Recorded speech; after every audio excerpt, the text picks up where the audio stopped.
अब वक्त आ गया है, प्रत्याशी भी हमारे सामने है, रणभेरी बज चुकी है राजस्थान में उपचुनाव की। अब किस तरीके से मुकाबले होंगे प्रत्याशियों के बीच में, ये जानना जरूरी है। और इसी के साथ साथ लोगों के मन में क्या चल रहा है, किसकी हवा चल रही है। जिस तरीके से हम बात करते हैं कि इस बार बीजेपी की है, इस बार कांग्रेस की है, क्या चल रहा है, कैसे प्रत्याशी चुनाव लड़ने वाले हैं, किन रणनीतियों के तहत लड़ेंगे। और आज इसी सेगमेंट में हम बात करने वाले हैं दौसा सीट की, जहां से किरोड़ी लाल मीणा के भाई जगमोहन मीणा को टिकट दिया गया, लेकिन उनके सामने ऐसी कौन सी रणनीतियां बनाई गई जो मुरारी लाल मीणा के समर्थक को टिकट मिला। क्या यहाँ पर पायलट का डिसीजन भी इन्वॉल्व था, और था तो इसका क्या इम्पैक्ट नतीजों पर पड़ने वाला है, सब कुछ डिटेल में आपको बताएंगे इस वीडियो में, इसलिए बने रहेगा आखिर तक हमारे साथ। नमस्कार, मैं हूं चेतना शर्मा। आप देखना शुरू कर चुके हैं संवाद भारत का, भारत के लिए। और इस मुद्दे पर बातचीत करने के लिए मेरे साथ मौजूद हैं हमारे editor in chief Varun Bhansali ji. तो वरुण सर, जिस तरीके से अब प्रत्याशियों के नाम सामने आ गए हैं, तो अब मुकाबला रोचक हो गया है। अब अंदेशा लगाया जा रहा है, अनुमान लगाए जा रहे हैं कि कौन जीतेगा, किसको किसके कितने वोट मिलेंगे। लेकिन जब हम दौसा के रणभेरी की बात कर रहे हैं, रण क्षेत्र की बात कर रहे हैं, तो वहां पर जगमोहन मीणा है, दूसरी तरफ है मुरारी लाल मीणा के बेहद ही खास। तो आपको क्या लगता है कि जिस तरीके से हम पहले बात कर रहे थे कि पायलट की चलेगी यहाँ पर दौसा टोंक क्षेत्र, लेकिन आपको लगता है कि इस डिसीजन में पायलट का कोई भी हाथ हो सकता है? देखिए, बहुत ही सिंपल सी बात है कि जिस तरह से कांग्रेस काम कर रही है पिछले कुछ दिनों से, उस पूरे सिनेरियो को देखकर लगता है कि सब कुछ पलट चुका है। जिस कांग्रेस ने अशोक गहलोत को टोटल बाय बाय कर दिया था और सचिन पायलट को पूरी तरह से सम्मान देना शुरू कर दिया था, क्या हुआ? आखिर हुआ क्या कि चुनाव की जब पूरी बैठकें होनी शुरू हुई तो वहां सचिन पायलट नहीं थे, डोटासरा, रंधावा और अशोक गहलोत थे जी। सचिन पायलट को आउट करने का किस तरीके से सोचा गया, ये समझ नहीं आता।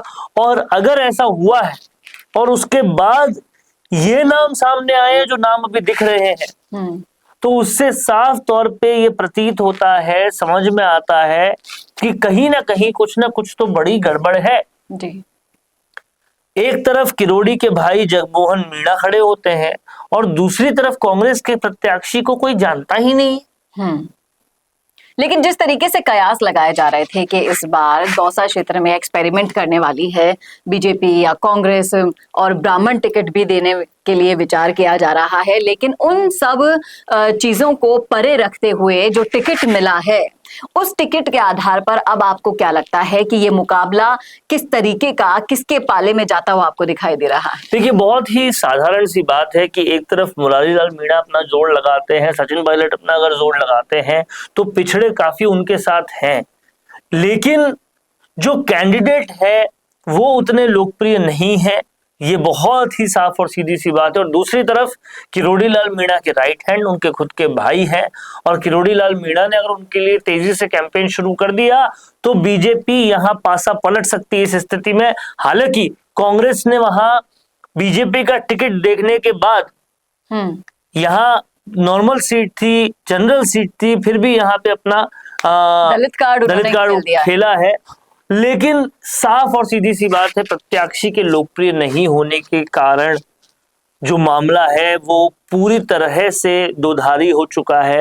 ये पूरा मामला अब टाइट फाइट का हो चुका है। अब वो बात नहीं रही कि पूरी तरह से कांग्रेस के हाथ में सब कुछ है, बहुत ही टाइट फाइट हो चुकी है।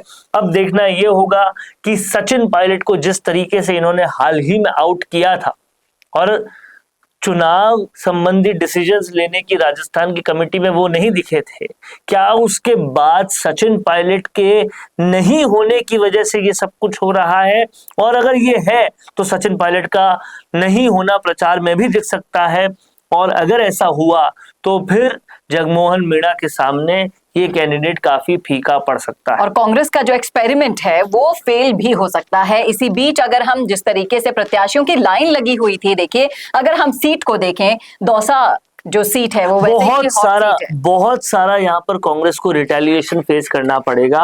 गुर्जर और मीणाओं के क्षेत्र में जब आपने ये एक्सपेरिमेंट कर दिया है, ब्राह्मण सीट होते हुए भी जब आप कार्ड पिछले कई सालों से ऐतिहासिक भी अगर आप उठा के देखेंगे तो वहां पर भी आपको गुर्जर और अगर मीणा आपको प्रत्याशी मीणा ही को दिखेंगे। प्रत्याशी देना था तो आप बहुत सारे और लोग थे जिनको दे सकते थे, पर आपने नहीं दिया। नरेश मीणा भी मांग रहे थे टिकट। हाँ, आपने ना उनको टोंक से देवली दिया, उद्याना से नहीं दिया। ना अपने यहाँ दौसा से दिया।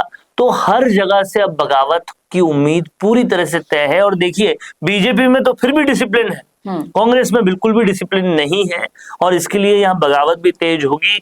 सचिन पायलट का रूट जाना, अगर वो रूट जाते हैं तो बगावत का हो जाना, ये सब कांग्रेस को नीचे ले जाएगा। और ऊपर से हरियाणा चुनाव के बाद जो हतोत्साहत कांग्रेस को मिला है, वो छौके का काम करेगा इस पूरी रेसिपी में। और अगर ये छौका लग गया तो मैं आपको साफ तौर पे बता रहा हूं, कांग्रेस की हालत पतली हो जाएगी।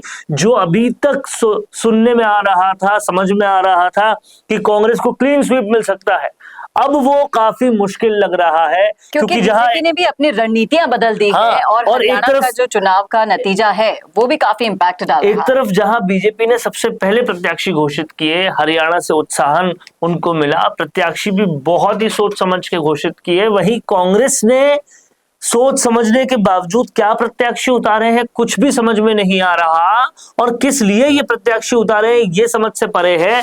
यहाँ बगावत पूरी तरह से देखने को मिलेगी, और जिस तरह से सचिन पायलट को आउट किया है, कांग्रेस को एक बार फिर मुंह की खानी पड़ेगी।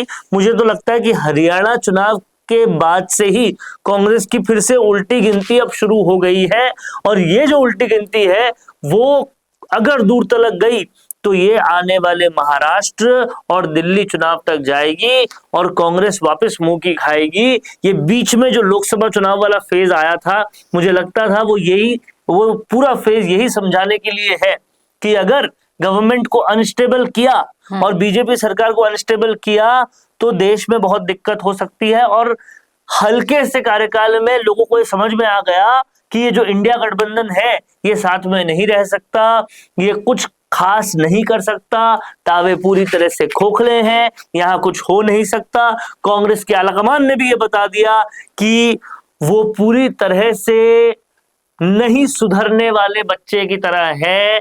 थोड़े दिन पायलट को सम्मान दिया, फिर वापस गहलोत के पाले में आ गए, जो दीमक की तरह आपकी पार्टी को अंदर से खाते जा रहे हैं, आप उन्हें ही बार बार लाते जा रहे हैं। और कहीं ना कहीं ये उपचुनाव एक टेस्टिमोनियल की तरह भी ले सकती है कांग्रेस, क्योंकि जनता का मूड किस तरीके से बदल रहा है आप हरियाणा में उसका तो पूरा ट्रेलर हरियाणा ने दिखा दिया। वही मैं कहना और उसके बावजूद भी कांग्रेस ने उसके बाद ये स्टेप लिया है कि सचिन पायलट को चुनाव के डिसीजन से दूर कर दिया। और कहीं ना कहीं मुझे लग रहा है कि ये सब किया हुआ डिसीजन डोटासरा का है। कहीं ना कहीं गोविंद सिंह डोटासरा और आलाकमान की जो नजदीकियां बढ़ गई हैं इन दिनों, क्योंकि गहलोत तो वैसे भी आउट हो चुके हैं सीन में से, लेकिन जो आउट हुए थे लेकिन उनको इन कर लिया। वापस जो चुनाव समिति की बैठकें हुई उनमें गहलोत थे लेकिन पायलट नहीं थे। आप समझ रहे हैं इस चीज का मतलब? सीधा सीधा ये है कि कांग्रेस वापस से अपने पैर को कुल्हाड़ी की तरफ ले जा रही है,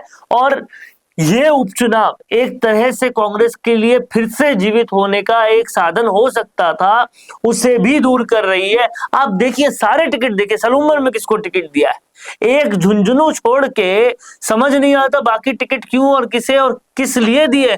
जी, अब सोचना होगा, समझना होगा कि किस रणनीति के तहत कांग्रेस के आलाकमान से लेकर चुनाव आयोग समिति ने ये निर्णय लिया है प्रत्याशियों का। लेकिन जनता का मूड क्या है ये तो नतीजे वाले दिन ही आपको पता चल पाएगा, जिस दिन रिजल्ट हमारे सामने होंगे।